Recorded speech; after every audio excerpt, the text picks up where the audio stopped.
you doing? Hi, friend. Hello there. How are you today, friend? I'm so good. Are you so good, pal. Are you in such a good mood? Oh my god. Oh my god!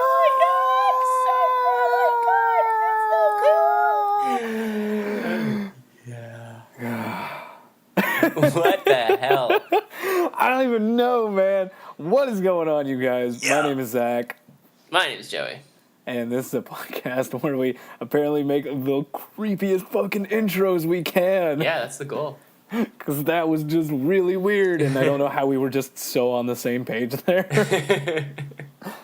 Oh my god, it's almost like we talk to each other all the time. Yeah, like at least once a week. At least once a week.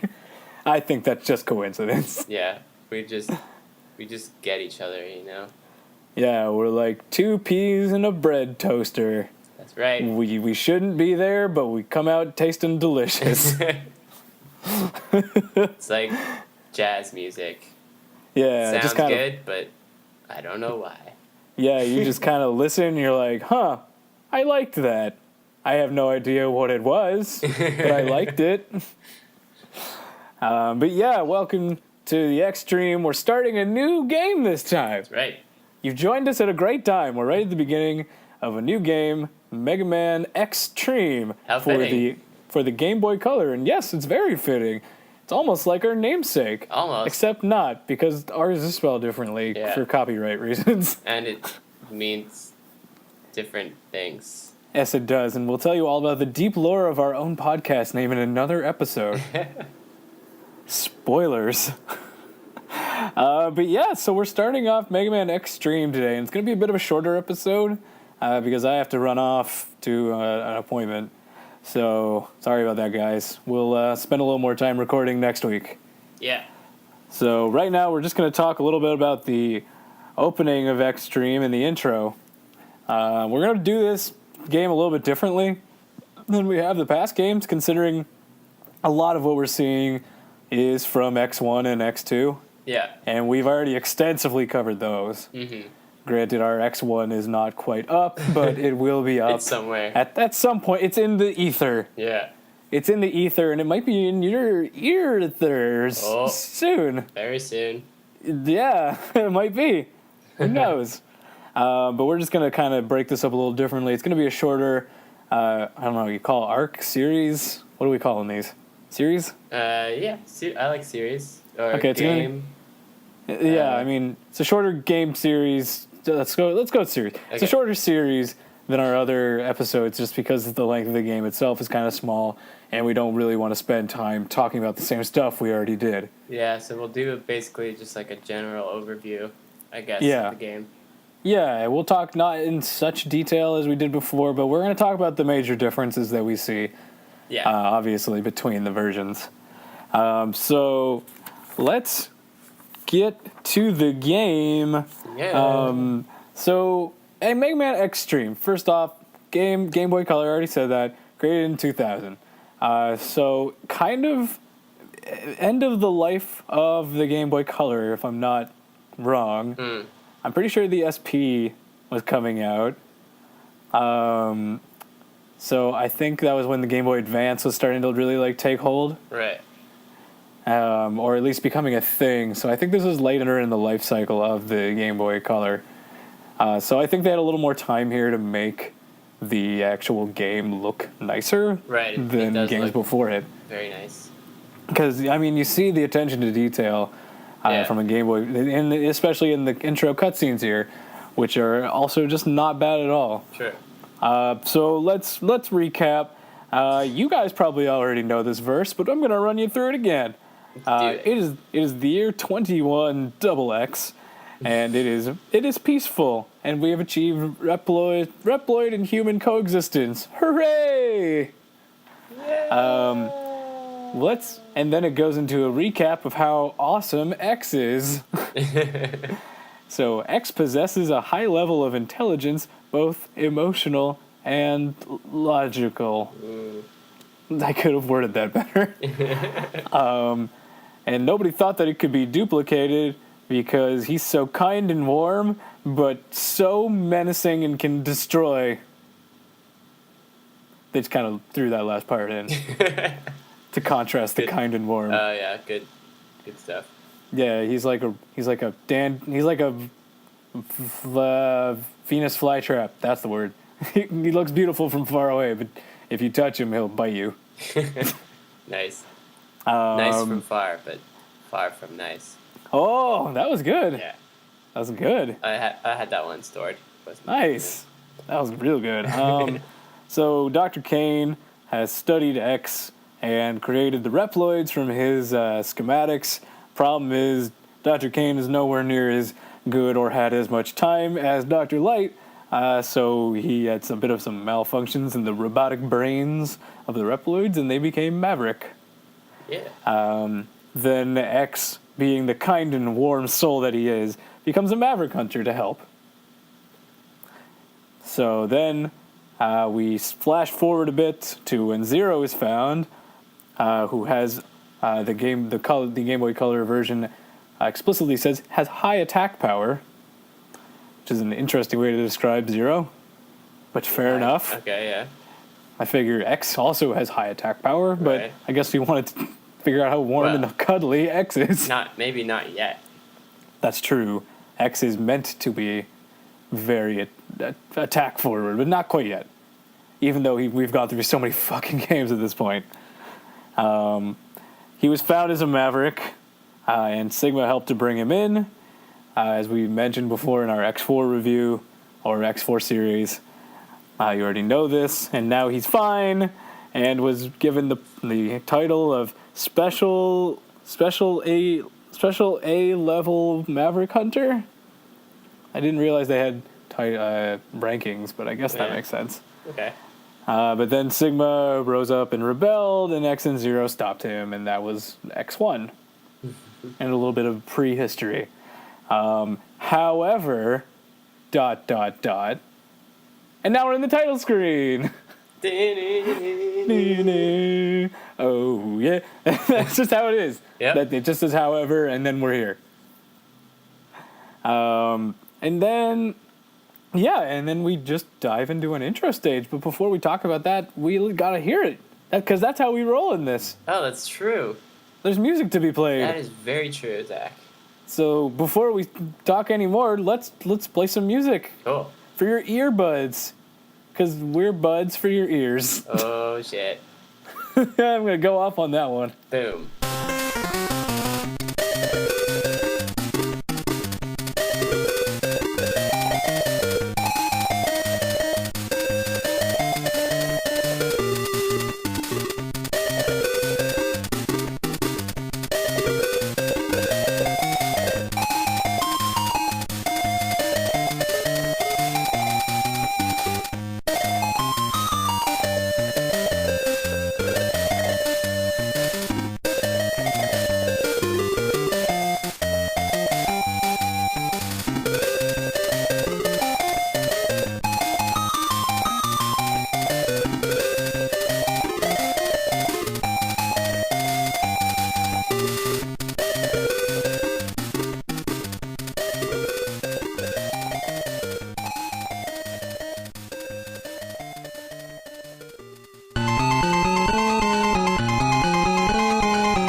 Welcome back, Xtremer dudes and dudettes. Hey y'all. What's up? Sorry. I realize every time I take a drink, it really comes through super clearly on the mic. I don't hear it. I know you don't, but the Xtremers do. Ooh. And I think they think I'm swallowing a gigantic horse because it's very loud. It's because it's right next to my Adam's apple. It's part of the charm. Exactly. It's our homemade charm. Yeah. It really makes you feel like you're sitting next to us as we're talking to you, like really close, like uncomfortably close. Uh-huh. Like maybe we back off a bit, but then we don't, and we actually move in closer, and we're just like we're staring at you, deadpan. Yeah. Like no blinking, no blinking. Also, we have knives. But they're just play knives. Like those ones that retract in and do nothing when you stab them at somebody. Like from Spencer's Gifts or something. And it's like, please don't. This is just, no. Like, please leave. But yeah, let's talk about this intro stage, which is oddly familiar. Oh, yeah. It's, in fact, very familiar. It's in fact, the exact stage from X1. Wait. No, it's not the exact same. No, you're right. There are minor differences. Yeah. But let's talk about it. So first off, X wonders where he is now, and then boom, we're on the highway from X1. Yep. We're just here. Just doing it again. We're doing it all over again. Girls are doing it for themselves, yo. Although the graphics, you know, again, I mentioned it before, but for a 2000s Game Boy Color game, it does not look bad. Yeah. It looks pretty good. Yeah. It's like almost as good as the Super Nintendo, but like obviously not quite. Yeah, like if you condense that onto like an NES cartridge, like if this is what like if they could make Mega Man X on the NES, I think it would kind of look like that. Yeah. You get what I mean? Yeah. Yeah. So it looks great. And the 8-bit highway theme is just, it's cute. It's adorable. Yeah. I love the 8-bit versions. Yeah, it's really good for an 8-bit theme. Mm-hmm. Definitely, it's a weird contrast coming off of X4 and hearing that crazy good music that had so much full volume to it and like depth, and this just kind of being like 8-bit again. Right. But I mean, I can't compare it to that because it's on a completely different class of its own. Yeah, and it's like X1. Well, I mean, basically. Yeah. So it's like the best. Yeah. again, for the console it's on, the Game Boy, like it's really good. Yeah. It's very good. And then there's a mini cutscene of X remembering this highway because he's like, "Oh, wait a minute, I've been here before." Yeah. And kind of just to like give an excuse. You know, it's like, hey, we did this already. Yeah, it's like, this sounds familiar. And it's like, yeah, I know, I'm having deja vu, like times a bajillion. But yeah, it's basically the exact same highway with the same enemies. They have those flying dudes.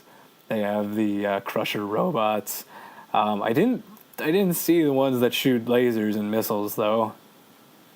Yeah. True. I think they cut out some of the enemies. True. But that's probably just to make room. Yeah, it's a Game Boy. Yeah, they don't have as much space to work with here. Yeah.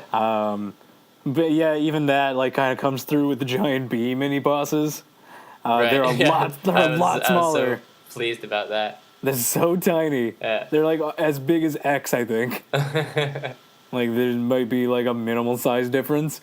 Before they were like huge and menacing, but now they're just like beep. They're just there. Little actual size bees. So they're not as menacing. And another, no, I don't think I need to talk about that. Fair enough. I was just gonna talk about how like when the bee explodes, it doesn't like show it falling. It just kind of like bloop, and you're in the bottom now. Right. But again, that's just because that's Game Boy. Game Boy. So yeah. Again, I'm not saying anything's wrong with that at all. Just pointing out the differences. Then you run into like a glowing rectangle eventually. Here's a difference. Yeah, that's a difference. Big found glowing one. rectangle. We found one. Ring the alarm. Guys. Woo! But yeah, this big glowing rectangle is an autosave. Yeah.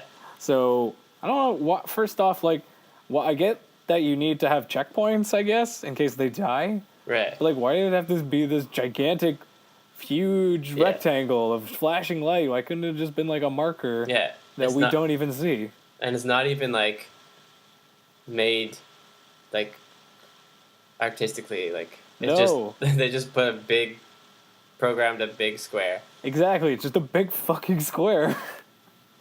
Like, hey, I don't belong here. I clearly do not belong in this game. Right. Can you bring me back to Pong? I think I've lost from Pong. I made a left turn at Qbert, and now I'm in this game. But yeah, I don't know. I think they could have done that a little bit better.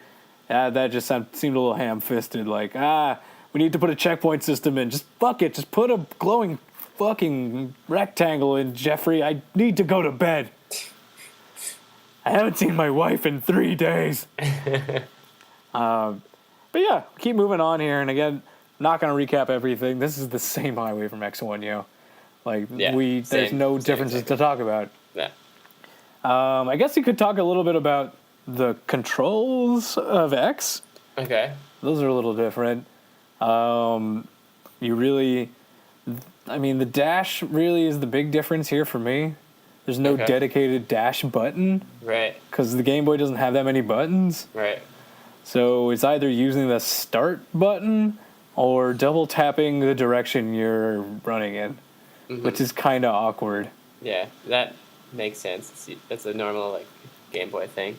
Yeah, I mean, it doesn't you can't do as many cool tricks. Yeah, of course. Without it being like a dedicated button. Yeah. So it's not as like cool to do like sprint jumps and sprint attacks and stuff like that. It's a little harder. But yeah, I guess other than that, again, it's not any fault of the game, but it's just a fault of the hardware limitations. It didn't have that many buttons.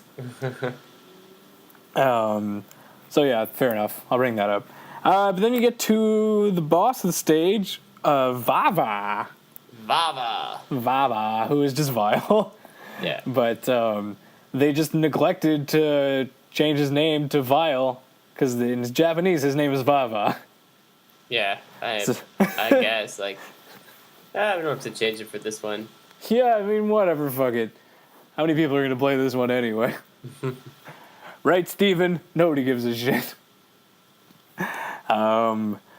So, yeah, we're fighting Vava, who politely requests that we die. Yeah, sorry, if you could, if you get a chance, just, like, die. Me just like, that'd be great. Yeah, that'd be great. Yeah. Also, can you put some covers on those TBS reports? That'd be great. Yeah. I made that joke at work a couple weeks ago, and like nobody got it. I'm like, come on, are you kidding me? Get out of town. What do I have to say to you? Like, can I have my stapler? Yeah, so he politely requests that we die. But unlike X1 here, another difference, you can actually beat Vile. You actually have to beat Vile. You can't just lose to him. Right. So you have to take him down like any other boss. Nice. So he's kind of a pushover, though. Of course, if you have to beat him. Yeah, I mean, any intro stage bosses have all been basically pushovers. Yeah. So, yeah, you take him down. He does robot stuff. He punches. He charges. That's about it. Mm-hmm. But yeah, you take him down, and then we have a quick cutscene. Yep. Different from the original X1. Yes, another difference. We do. We have little cutscene interstitials. So X asks Zero, "What the hell is going on?" And Zero basically says that now we see terrible confusion. Okay, that was a weird way to phrase that, Zero. I know I normally do, like, I sometimes do basically like my version of what's being said, but that was just what was written. You're just reading it right now. I was just reading that. Now I've slipped back into my I need to paraphrase persona. Yeah. Someone broke into the mother computer system and set its data to sabotage world order. What? Okay, I'm confused. I don't quite get that. So is the world ordered on the computer? Yeah, like, is the whole world being, like, run through this one computer? That seems a little dumb. If I'm just speaking logically as a human being. There's redundancy in so much shit. I don't understand. It's like, okay, guys, we have the codes for every evil thing, every evil Reploid is going to be on this computer here. This one computer. And if anybody fucks with it, they can basically just pop out and fuck with us again. Yeah. Do you think that's a good idea? Yup, great. Nailed it. We nailed it in one, guys. Let's go home. The mother computer's got this. Done. Quick question. Do you think the mother computer is related to the mother brain from Metroid? I don't know. I never played Metroid, actually. Oh my god. Alright, well, I'm gonna give you some homework one later. Hey guys, tweet at us at It's the Xtreme. Let me know if mother brain and mother computer are the same thing. Yeah. But yeah, so I still don't get it, but whatever, you know. I'm gonna set aside my disbelief and move along here. Yeah. So they're trying to reproduce fight data of the past through this mother computer, which I still don't get it. Whatever. We were brought back from the data world. So we were in the data world unbeknownst to us? We were in it. How did X get there in the first place? He transferred. Does he like slip and fall into the data? It's like, whoop, nope, now I'm in the data. It's like the Matrix or something. Yeah, you like jack in and he just forgot. Yeah. Or did he like step in a puddle of data and it's like, oh, no, I'm in data now. Damn it, I just got these new robo boots and I stepped in data. Fuck me. But yeah, we were brought back from the data world by the world's greatest computer genius, MIDI. Yeah. MIDI? Mighty? I don't know. M-I-D-D-Y. MIDI. MIDI. Madai. MIDI. Madu. It's MIDI. MIDI, yeah. Okay. Yeah. Who's the world's greatest computer genius? And we'll do an internet backstory on MIDI momentarily. Yes. X is huge compared to MIDI, by the way, in the little cutscene here. Yeah. Like he's a whole like foot taller than MIDI. He's like a mini MIDI. It's like we condensed this MIDI into a bit format. Nice. Thank you. Technical joke. I got it. Thank you. And so MIDI tells us to fix the computer, we must fix the core. But to get to the core, we need to break the protections, or something like that, or clear the protections, which is just old boss data. Right. So yeah, they More literally data. be like, "Hey, this is going to be your state select screen." So we have to go into the compy as data and crush all the past bosses so that we can get to the core and fix the mother computer. Cool. Yeah, so Zero says he'll stay in control of the shenanigans on the outside world because somehow this data is corrupting the outside world too? I don't know. But It's not really explained. We don't have to understand it. Maybe Internet Backstory will help us. Then MIDI installs us into the computer and we disappear? What? Yeah, I don't know. It looks like we disappear. Just Like Game we Boy style. Yeah, we like plop, plop, plop, plop, and then just like poof, out of existence. I guess that's how you transfer. Yeah, it looks like you just plop out of existence. I spilled tea on myself. No. Sorry, guys. A messy boy today. Sorry about that. Oh, you actually spilled something on yourself? Yeah. No, I actually did. That's funny. Being a messy boy. That's even funnier. Okay. So that was the intro stage. Yeah, that was it. Pretty much like X1, a little bit more stuff, Yeah. I guess. But before we go on here, I think it behooves me to talk a little bit about, well, first, I'll talk about MIDI, and then I'll talk about the game itself, I guess, because I already missed my opportunity to talk about the game. Through the backstory, so I may as well just put it at the end here. So, first, internet backstory for MIDI. Yeah. Internet backstory.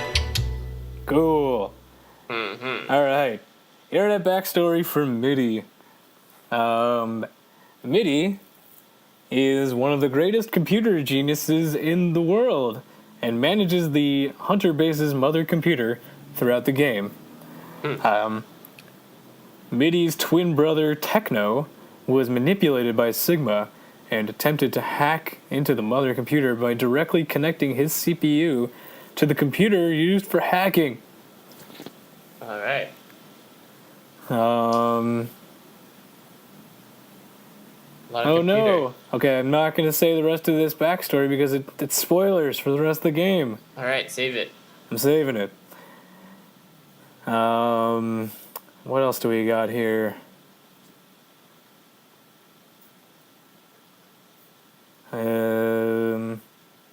His name is clearly a reference to the MIDI audio format. Yeah, there we go. Which, there you go. Fucking A. Yeah, makes sense. According to the Mega Man X Complete Works, the rescuable Reploids in Mega Man X6 are based off of MIDI. So that's cool. We'll keep an eye out for that, I guess. Mm-hmm. He's the only Reploid resurrected in Sigma in the Worlds Unite Archie comic books that wasn't a Maverick before his death. Ah. Interesting. I haven't gotten there yet in my readings.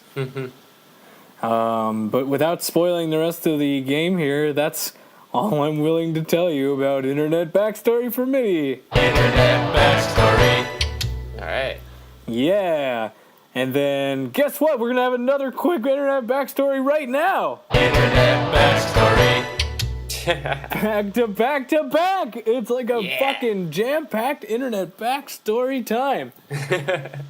For the game itself this time. Oh, let's hear it.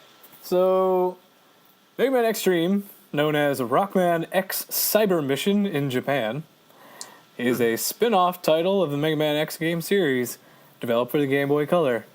Mega Man Xtreme is said to chronologically take place between Mega Man X2 and Mega Man X3, although gameplay-wise, it is mostly a remix of the first two Mega Man games. Yeah. But they are just having some deja vu or something, according to the game.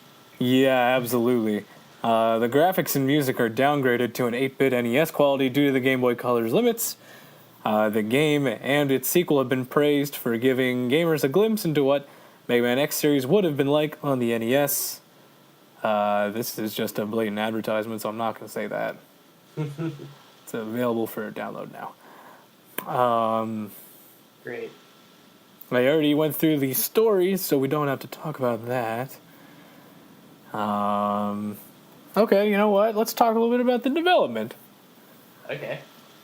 As a last-minute decision by Capcom, the Japanese version of the game made its initial inconspicuous debut as a playable demo at E3 in May of 2000.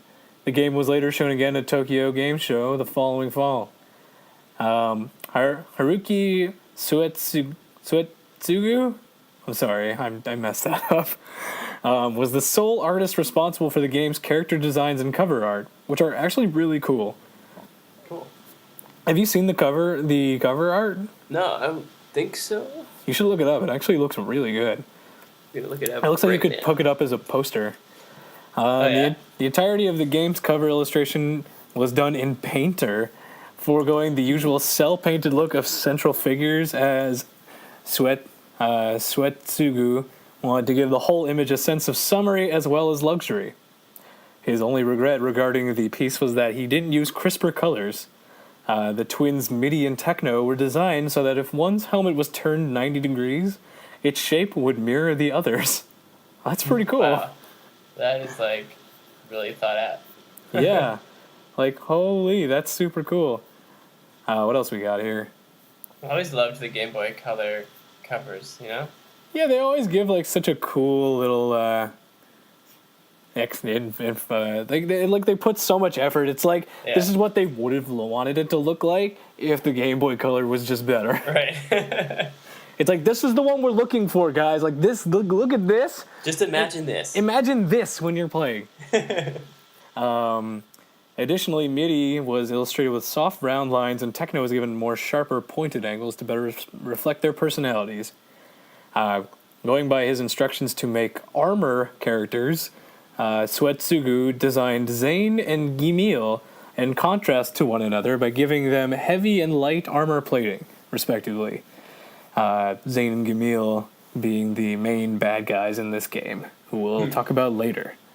Initially, he felt their illustrations would be too complex for the Game Boy Color's graphical capabilities, but he was greatly impressed with the outcome, praising the skills of the game's graphic designers. Cool. And that is all I got for Mega Man Xtreme Internet Backstory. Internet Backstory. Cool. Yeah. All right. Yeah. I think that's probably where we're going to actually end it today. Yeah. This is going to be a very short episode compared to our last ones. That's true. I know. It reminds me of when we first started. Yeah, good times. Good times. Yeah, we would make really short episodes. But next episode will be a longer one. Next episode will be a little longer when we have a little more time, a little more things to talk about. Mm-hmm. But this has been the beginning of Xtreme, yo. Yeah. It's looking promising. Yeah, it's cool. Yeah, I like it. For a Game Boy Color game, I'm liking it. I'm liking it too. Let's do our little sign-off-y stuff here. Do you want to take the reins this time? I feel like I always take the reins. Sure. All right, go for it. So yeah, thank you everyone for listening, supporting us. As usual, we'd love your feedback. Mm-hmm. You know where to reach us.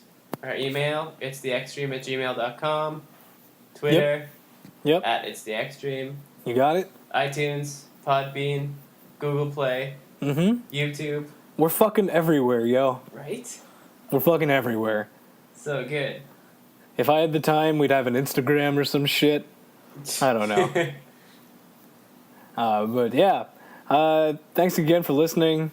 If you have anything you guys want to reach out to us about, you know how to do it. We love you guys the most.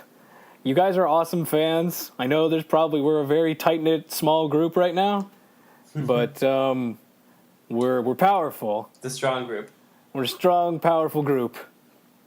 Like an Oreo? I don't know. We're at least as tasty as an Oreo. Yeah, we're like the Oreo cookies of podcasts. You know, the small cookie. No, genius. I don't even know what I'm saying anymore. Help me, I'm drowning in my words. We're s'mores also.